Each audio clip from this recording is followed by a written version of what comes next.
Coming to you live from WTHI Delsey Studios in sunny Los Angeles, California, the Hush Hush Society presents Declassified Discussions with Slick Frank Sanders and the Molly Wop Band, featuring a special guest. And here's your hosts, Mystery Mike and Declassified Dave.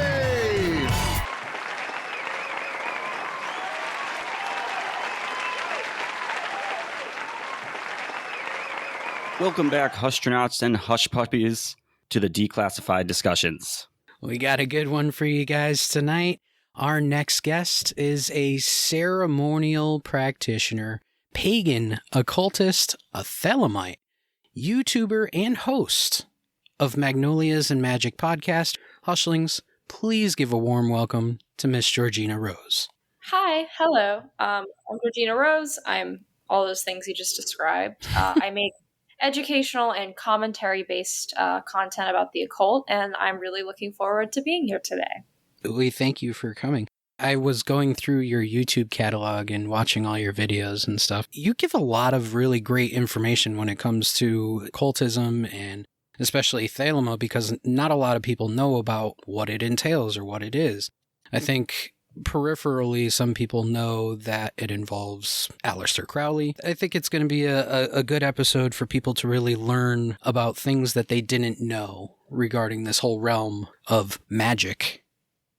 Oh, yeah. I mean, a lot of people have sort of an idea of it, but it's typically quite incorrect. I mean, Aleister Crowley has been so sensationalized through history and the media. I mean, he kind of got immortalized as this really out there fringe figure and sort of developed this like almost lore around him that isn't entirely true. So a lot of people think Thelema is really something that it's not.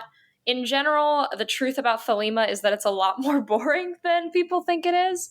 We're not exactly like some super dark, mysterious, powerful, crazy religion. We're really just normal people who are kind of into some more out there ideas, which I think you guys as sort of conspiracy-based people probably have a similar experience, right? Yes. So a lot of people sort of cast conspiracy theorists as these,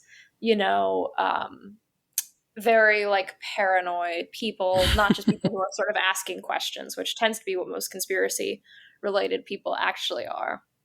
That's very true. Let's talk about Thelema, because it's such an interesting mixture of magic, mysticism, occult, and religion. Can you tell us a little bit about that and the Book of the Law?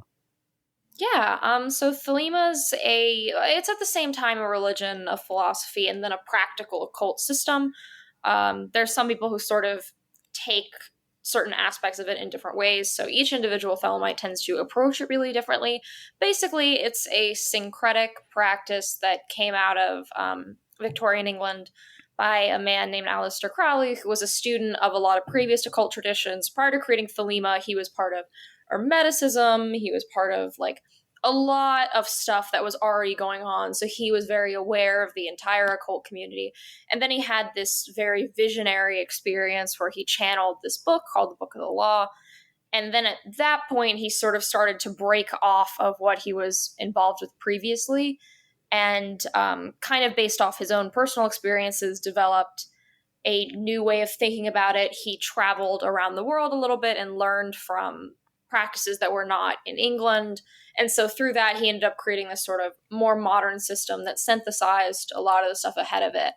So it was really just a break off of that. And the Book of the Law is really interesting because basically what happened is Crowley was on a honeymoon with his new wife, and they were going to Egypt. And they thought it was just going to be like a normal honeymoon, basically. And Crowley was trying to sort of impress her. So he started doing these like occult rituals in their hotel room to sort of, flex that he's this powerful wizard or whatever. And they really weren't doing that much. So she was not too impressed by it. She was like, okay, you're being a fucking nerd. Okay, cool. And then they went down to this like temple, and he starts like praying to this spirit.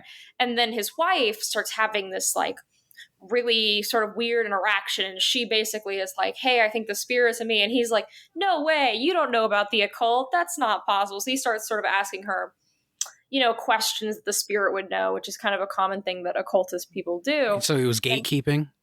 Yeah, he was gatekeeping. He was like, you're not an occultist. He was an elitist. And he asked her like the questions that the spirit would know that she definitely wouldn't have. And they sort of passed that. And so then she's like, hey, write this stuff down. And for 3 days straight, he like writes what she says down. And it creates this very ciphered text that he actually right afterwards didn't really think that much of it. He just thought it was kind of weird. And then like the more he looked at it, the more he's like, wait, this is actually like really important. And a lot of the Thelemic ideas sort of come from this text, but it's a channeled book. So it's not like you can't really read it and then immediately extrapolate what it means. Most people, when they read it, find it like really confusing, which the first time I read it, it made no fucking sense to me. Like, I swear? Oh, yeah, absolutely. Oh, yeah.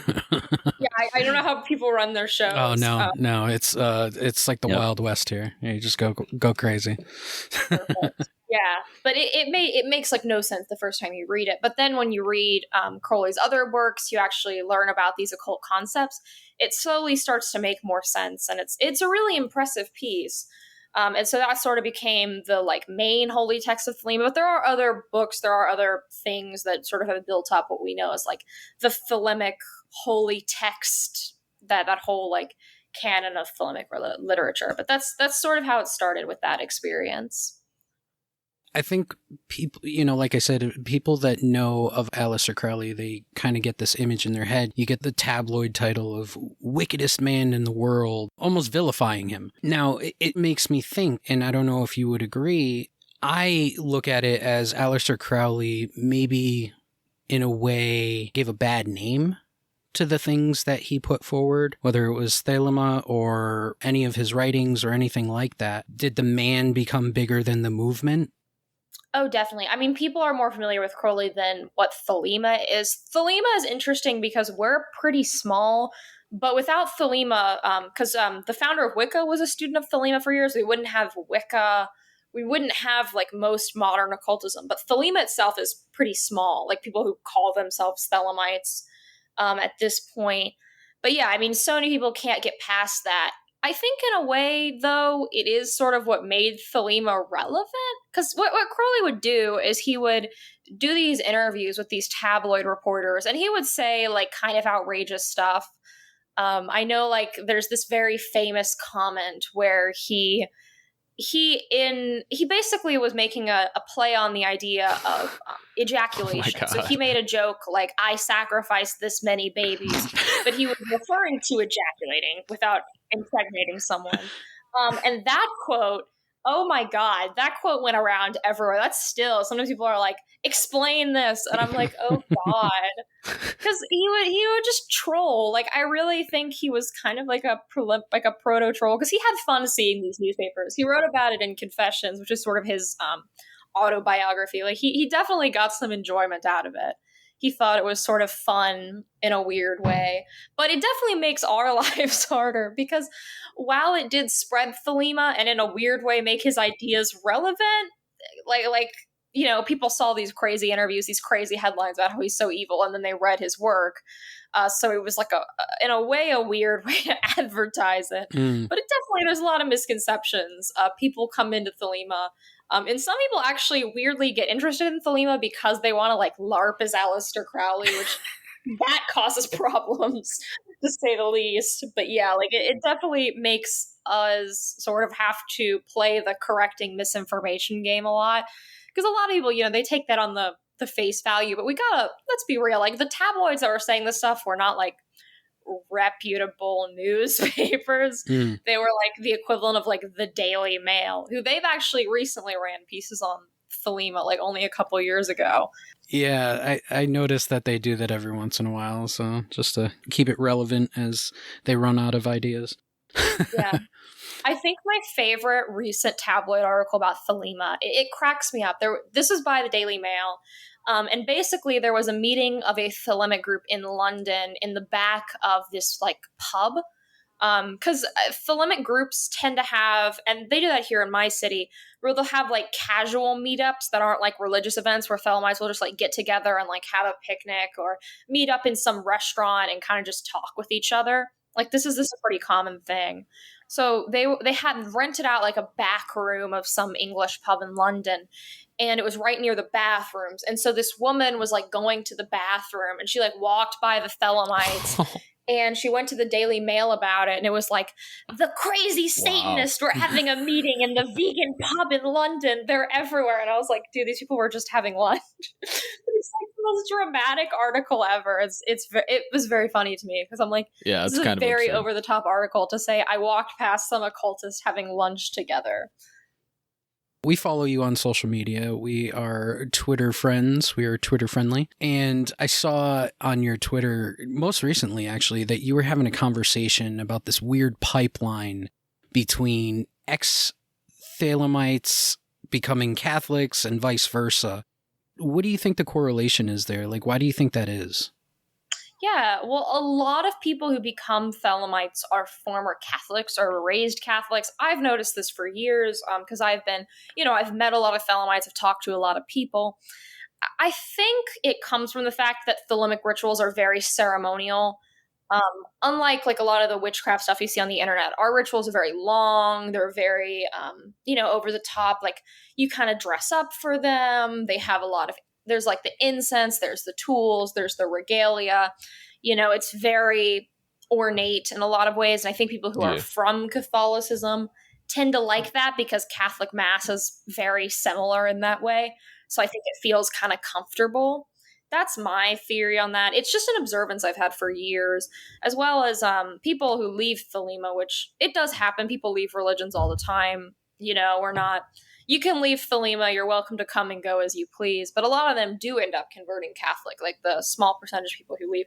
So I just noticed there's like a weird circular pipeline there, but I think it really does come from the fact that the ritual style has some parallels. That's my take on it. I could see that for sure. Would you possibly mind giving us a brief rundown on how you became so interested in the occult and how your interest has grown or even changed in your 10 plus years of practice? Yeah. So I got into the occult, it was like 6 years ago, something like that. It was like 6 years. I don't really keep track of the dates too well, but it was somewhere around there. And basically I was interested in like self-help stuff. I wanted to get into like life improvement stuff because I was in kind of a stagnant place. Nothing was really bad, but I just wanted to, improve myself. Mm-hmm. I looked into like self-help books and stuff, and a lot of them would recommend like, meditation and stuff. And I was like, why don't I try this spiritual stuff? I didn't really put any stock into it. And so I tried tarot readings. I, experimented with like lighting little candles and stuff like that. And I found that it worked. So obviously I was like, okay, I'm going to dive deeper into this. Like I kind of just came in with the like, I'm going to mess around and see what happens mentality. And then I started reading occult literature, and I stumbled across, there's a book by Richard Cavendish, which this book came out in like the 1970s called The Black Arts, which of course has the most like dramatic title ever. So I was like, I want to read this one because it sounds intense or whatever. And I really liked it. I ended up reading it and being like, wow, this is actually more what I'm interested in. It was what exposed me to the ceremonial magic stuff for the first time. And so then I started reading like the Golden Dawn stuff, I started reading Crowley, and I really liked it. And so I started trying out the rituals, and they worked. So I was like, hey, if this works, I'm going to keep doing it. My life, there was the improvement I was sort of looking for. And I just sort of, fell in love with it. I find all this stuff really fascinating. I've always been someone who's sort of interested in like ideas and ideologies and stuff.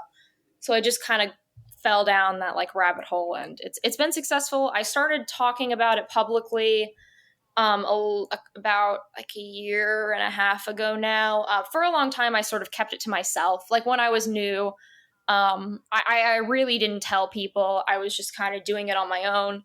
But as time progressed, like I wanted to seek community. I wanted to meet people who shared the same interests as I do. And so then I, began talking to people, meeting people, which obviously like that sped up my progress because I was able to actually ask people questions about things that were confusing me and all that. And so I was like, hey, these people helped me out. So I was like, I'm going to return the favor and make some content, and that ended up sort of picking up. And yeah, I just think that it's something that worked for me. But I have not the most exciting story. Like, I know some people's like, I got into the occult stories are like really dramatic. Mine is rather bland, but that was what got me here. We talked about the Golden Dawn. Was it our second live show? Yes, second live show. Yeah, the Golden Dawn is fascinating. I mean, Crowley was a member of it for a very long time. He was kind of part of why it broke up, to be honest. Really? Wow. Yeah, so the Golden Dawn members and him had a lot of drama. Crowley was a very polarizing person when he was alive. I think if he was alive now, he'd have half of occult Twitter blocked, to be honest. Yeah, he was a lot. So what had happened in the Golden Dawn is he was a member. The first time he showed up, he actually put on a fake mustache and had a fake Russian accent and told everyone he was Russian because he didn't want them to know his real name, as he was like worried about that for some reason. And so they let him in, but they realized who he was, so like that didn't last for long. And then, like, he made a lot of progress, but there was this other member called Samuel McGregor Mathers who he had huge problems with. The two of them ended up having what they call it now, the Battle of Blythe Road, colloquially in the occult community, because the two of them essentially tried to, like, curse each other by working the Goetia against each other. Yeah, they did not get along. And so Crowley ended up sort of getting expelled from the Golden Dawn. And then he released a lot of their information to the public. And so after that, the Golden Dawn kind of dissolved within a few years. So there are modern groups that claim to be the Golden Dawn, but they're not the same Golden Dawn. They're just like groups that teach the same thing. Okay. The like OG Golden Dawn like doesn't exist anymore. But there are. It's like how in Thelema we have this one group called the AA, that they're like 3 different groups that claim to be the real AA. I don't know. We have a weird problem with this in the occult where like a bunch of groups will be like, I'm the true group. And I'm like, okay, guys, calm down. Yeah, I think that's something that we kind of figured out when we were doing our live shows, and we would talk about the secret societies. A lot of them were like, yeah, we're the originals. We started this, and even alluding to it with their names and such. So there's a lot of like even Illuminati groups that were like that. So it's interesting how these groups spanning across many different cultures and resources and origins that all kind of do the same thing, saying, we're the OGs. They're just out there clout chasing. It's for real. Chasing. Dude, we just want to be on the top branch, man. That's it. Yeah, I always find it really weird. I know, like, there was some discourse that one group tried to copyright the name the Golden Dawn or something to claim they're, like, the truest lineage. It's very strange. It was for the merch. Really sell merch, yeah. Be like, this is the official Golden Dawn merch. Like, that's... I remember reading about that, and I was like, guys, you can just, like, present your group for what you do rather than being like, I'm the one true lineage. All these other people are fake. I'm glad to know the Illuminati types are doing the same thing. I don't know. I've never really interacted with someone who's claimed to be an Illuminati member, but I'm glad they're doing the same nonsense. If you don't mind divulging, what was your religious or spiritual background before Thelema? Oh yeah. My family was interesting because my mom and my dad were Episcopals, but they divorced when I was young. And so my dad remarried a woman who was raised Mormon. So it was like this weird Mormon Episcopalian background. But they were always pretty loose about it. They weren't very strict or anything. So that was sort of what it was. Like very loose Christianity, but certainly not like a very fundamentalist or strict understanding of it. Now, do you have any major notable people who have influenced you or inspired you along your journey of practicing the occult? Yeah, obviously, like I'm into Crowley, but I also really like the works of Jack Parsons. I really like Frater Akkad. I'm a big fan of. I like Lon Milo Duquette because his stuff's actually like digestible. And I've met a lot of people in my personal life who've been really helpful and guiding and given me advice that have really sort of helped me develop as a practitioner. Nice. It's good to have that kind of support system going in, especially when it's something new that you're coming into. Oh, yeah. Well, the occult is like a very weird sort of space to enter when you're new because it's so radically different, especially when you're new to like other religious communities, because there's this big focus on practice, which you don't really see in other spaces. And in general, the occult is kind of stigmatized. People think you're a little strange if you're an occultist in general. So it can be very weird for people to enter. And a lot of people sort of get insecure about it, or, you know, they feel weird about telling people they know that they're into the occult. So they have this like weird worry about like people finding out and stuff like that. So it's certainly nice to be able to interact with other occultists who've, you know, been through all these sort of weird phases. Diving deeper into this, because it's so interesting. Like there's so many different facets of it that are just wild, really. But we thought that the subject of like planetary timing was really interesting. Would you mind explaining like the importance of that and how to properly time rituals? Yeah. So planetary timing is basically as simple as the title is. It's basing your rituals around what the planets are doing. This is a thing that's been going on in the occult forever. You see it in the writings of the Keys of Solomon, which are a very old grimoire text, some of the oldest stuff we have. You also see it in the Arabic text Picatrix, which is the basis of a lot of actually astrological ideas, as well as a lot of ritual ideas. So it's something people have been doing for a very long time, and it's very popular now, even in like the very sort of moderate like witchcraft sects. But basically what it is if any of you guys speak basic loser level Spanish, you're going to know that the days of the week sort of sound like the names of planets. Like lunes for Monday kind of sounds like lunar. Mercules for Wednesday. Wow, that was really good Spanish. It sounds kind of like Mercury. So if you look at like the Romance languages, you're going to notice, wait, these days of the week kind of sound like planets. And that's because they were basically like named after them. So obviously like that's a correspondence, right? Monday is Moon Day. You hear it. Tuesday is Mars. Wednesday is Mercury. Thursday is Jupiter. Friday is Venus. And Saturday is Saturn. And Sunday is the Sun. So that correspondence has been a thing that's been around for a very long time. So basically, if you want to work with the energy of each planet, because each planet represents something. If you guys even know like astrology girl basic level clickbait astrology, you know like the planets mean different things. Like the sun is like the self, the ego. The moon is the emotions. So like stuff like that. Venus is, you know, beauty and love, stuff like that. So if you're trying to connect to, let's use the moon, right? You're trying to connect to something about emotions, right? You want to work on something emotional you're dealing with. You want to connect to your emotions better or something. If you want to do that for a ritual, you would do that on a Monday because that's a moon day. So that would sort of connect you to that energy. And it can get even more specific with hours.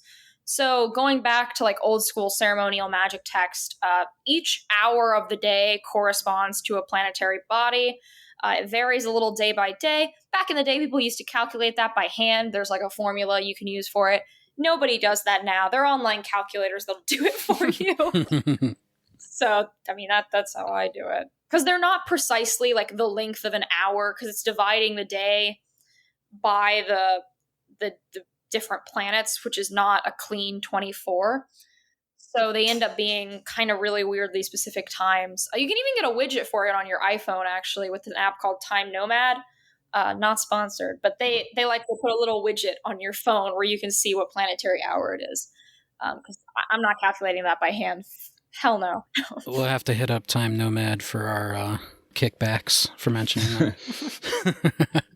Yeah, no, their app is good. I want them to sponsor me. Hey, Time Nomad, DM me. There you go. Slide into the DMs. Get it. I would appreciate that. But yeah, like you can mix those up even further. So let's say you want to do your emotional ritual, but your emotions relate to your emotions around love, right? So you would do that on a Monday during a Venus hour. And there's more than one Venus hour a day. So you would just pick one of them that works within your schedule and then do the ritual. Then you don't need to get as specific about it. Like you can just do it on the day if you want. You can also time things with like broader transits. like if you want to do something about communication and Mercury's retrograde, you probably don't want to do that then.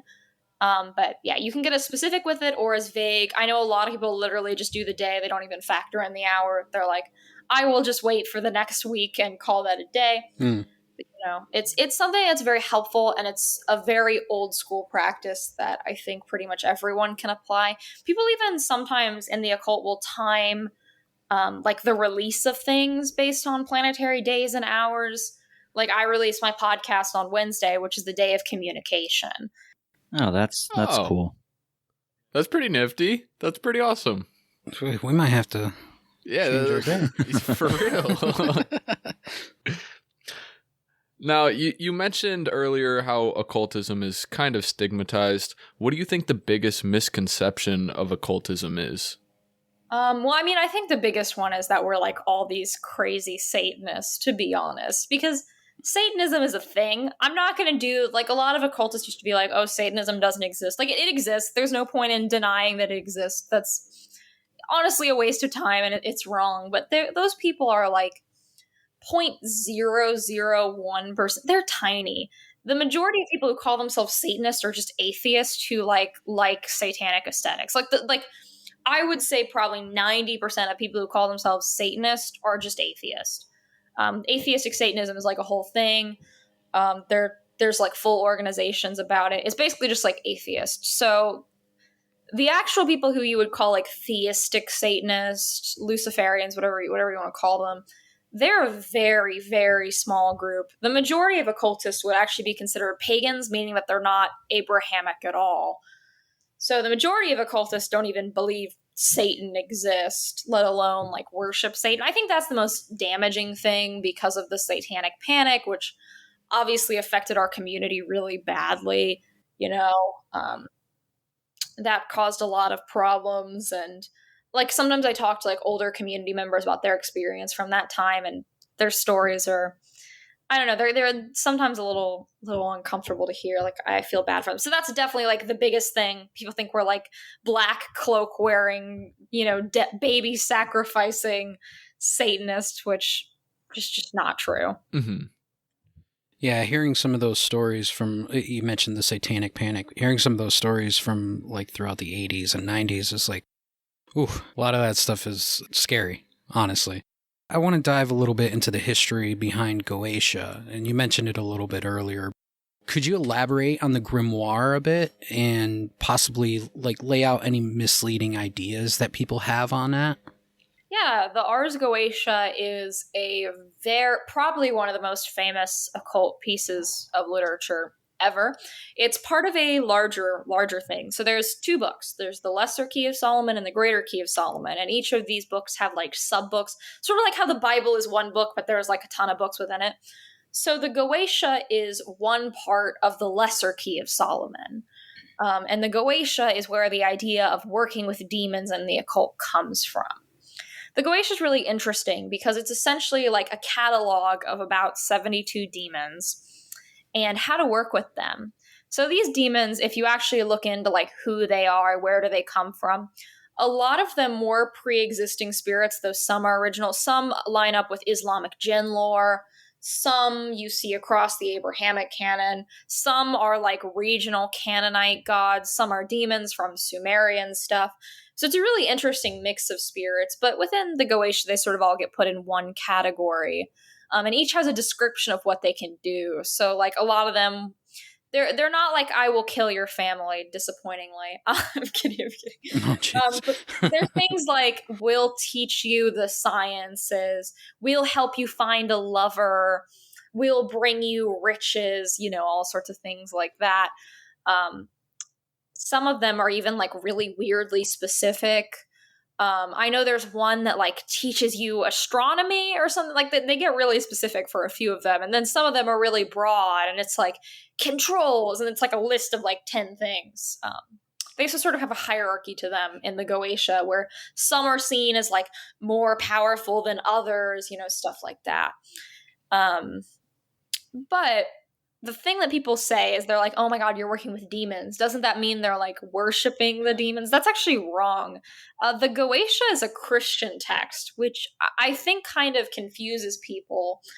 But the way that the Goetia is traditionally worked with, and the way that the Solomonic books will tell you to work with it, is to call Yahweh, the Christian God, the Abrahamic God, whatever you want to call him, into you, and then use the power of God to command the demons to do whatever you want.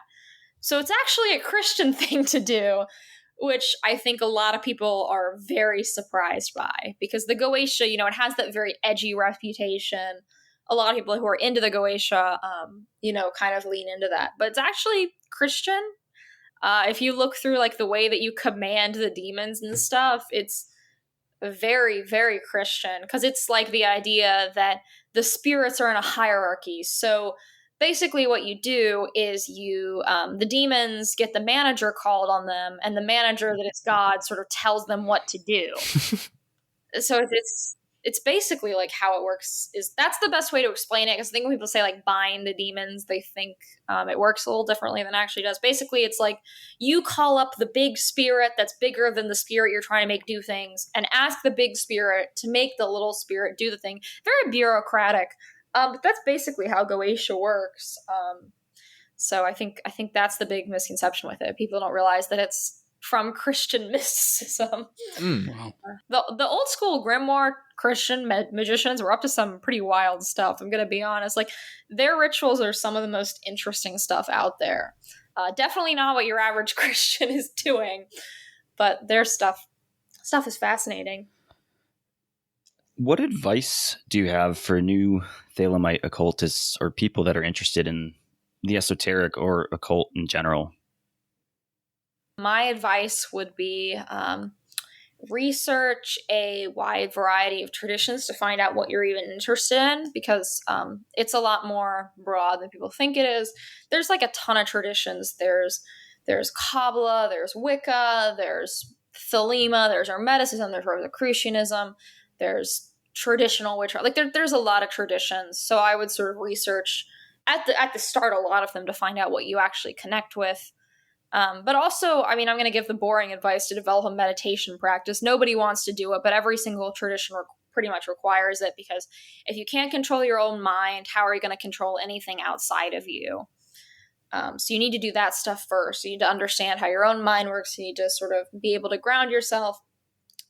Don't turn your entire life into the occult, or it's pretty easy to sort of get lost in it. I mean, there are a lot of horror stories about people who basically like get into the occult and they don't really ground themselves. They don't balance their life. They sort of go a little nuts, to be completely honest. And the way to avoid that is to have a balanced life and to do things outside of the occult, interact with people who are not occultist, and sort of keep yourself grounded. Don't do anything you don't understand. If you can't explain an occult practice to another person, you probably aren't ready to do it. That's my general advice to people. Like, if you couldn't sit someone down and sort of vaguely explain what you're doing to them, you're probably not ready to be doing it. And just in general, know that you're probably not going to mess it up too bad. You're probably going to be okay, and just sort of move slowly with it. Because I think those are sort of the beginner errors people make. They either, they go too far deep, too fast, and they sort of lose themselves. Or they're like scared of everything, so they move extremely slowly and are not really practicing that much because they're too like nervous to practice. Those tend to be like the big beginner errors I see people making. With all of that, do you think that maybe beginners should avoid certain things? Like, I guess what I'm trying to get at is, are there any dangers? We think of magic as, magic and occultism and mysticism in general as things that maybe you shouldn't dive into unless you understand it. You could do something wrong that would hinder your life in a bad way or hinder others. Do you think that there's any truth to that maybe there are certain things that a beginner should stay away from? Oh, yeah, I believe this. I mean, if you look back at the sort of traditional order systems like OTL, Fraternity to Fraternity, Golden Dawn, they had a progression for people, right? They don't start you out with the most advanced thing there. They give you beginner things. Like with the Golden Dawn, they start you out with this ritual called the Lesser Banishing Ritual, the Pentagram. that ritual, you can't really fuck it up, right? It's simple. And so you teach people that stuff and they work up to the more complex things. I think that's how it should be, right? I mean, I'm not going to like stop anyone. You can do whatever you want. But I think that you should, learn the basics before you do the most advanced things ever. Like if you're learning violin, you would learn how to do a scale before you play a concerto. Like you work up to these things. I think that there is some risk, if you do something you don't know what you're doing. But I think that's with pretty much everything in life, That's you true. wouldn't go into something really crazy with no experience and kind of expect that to turn out well. I see beginners try that and I always sort of warn them against it, but I'm not someone who I'm not going to dogmatically tell someone not to do something, but I advise against it. I think that you should work up things. I think certain practices are riskier than others. The occult is not like crazy, crazy dangerous. You're not going to like die or anything. Like you're gonna be fine. Typically the worst thing that happens is just that it doesn't work, or it works kind of wrong. Like those tend to be more likely, but I just think people should take it slowly. Like certain practices like Enochian and Goetia, I don't think they're really for beginners. I think beginners can learn what they are and how they work, but I think you should learn how to meditate before you start whipping out the Goetia. I don't think like we need to revert back to like the order system where they don't teach you anything advanced for like years. But I think you should, learn the fundamentals before you, do the most sort of advanced practices in the occult. I just think that's kind of how it should be, because then you won't run any real risk. Because if you know what you're doing, you're going to be fine. Like, it's unlikely something bad will happen if you know what you're doing and you've sort of got your fundamentals down. Good advice. Very good advice. We just did a debriefing on the Salem witch trials and touched on the Inquisitions a little bit. How do you think history has shaped the evolution of occulticism and magic in general? Oh, strongly. I mean, a lot of occult practices wouldn't exist without certain historical events. Obviously things like the big European conversion, that changed a lot of the way that magic worked. I mean, most like modern folk traditions essentially exist because so a lot of these traditions that are called folk traditions, basically how they came to be is they were some pagan tradition and then the conversion happened. So they syncretized with Christianity and made like this very syncretic practice. You see it the most with things like Santeria and various forms of like European traditions, where like it's like a weird crossover of pagan and Abrahamic ideas, because you couldn't really like worship the pagan gods, so you had to worship a saint instead. Like there's a Celtic goddess called Brigid, but there's also a saint called Saint Brigid. Basically what these people did is they're like, well, it's no longer a god, it's a saint now. Like that wouldn't exist without history having panned out the way that it did.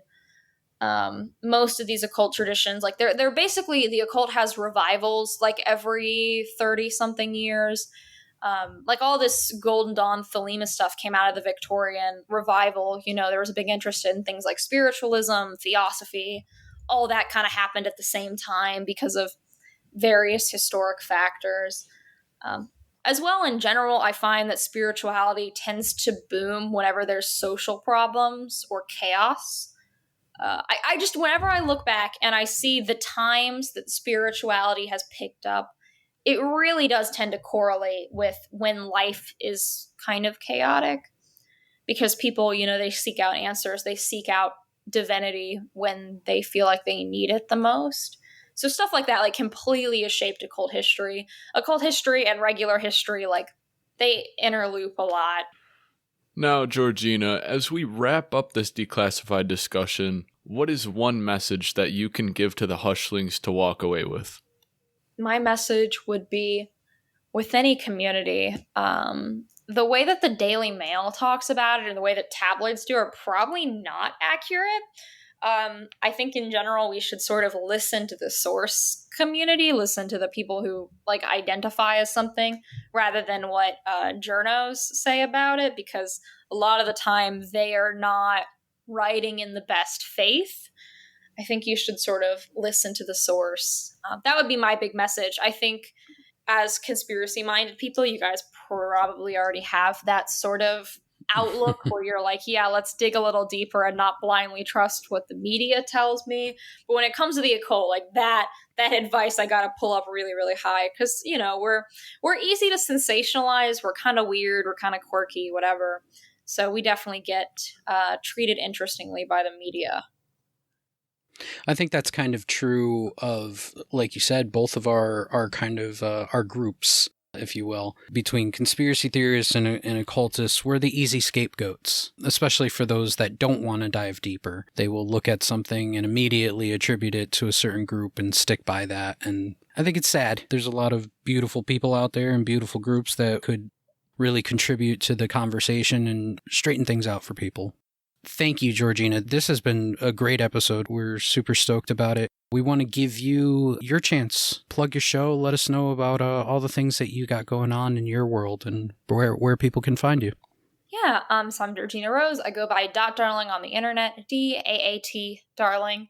It's an occult reference. A lot of people don't catch it, though, so it is 2 A's, not DOT. I'm on Instagram, Twitter, TikTok. I'm on YouTube. YouTube is probably like where you should go if you want to learn more, because that's where I do a lot of my like educational stuff. I'm on Patreon. I also host the podcast Magnolias and Magic, which is like commentary on like things that are going on in the occult community.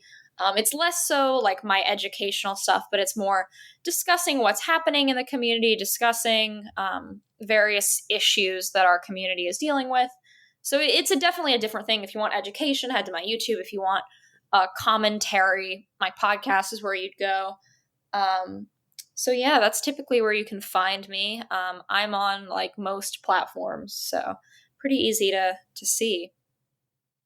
Awesome. Thank you again, Georgina, for coming on.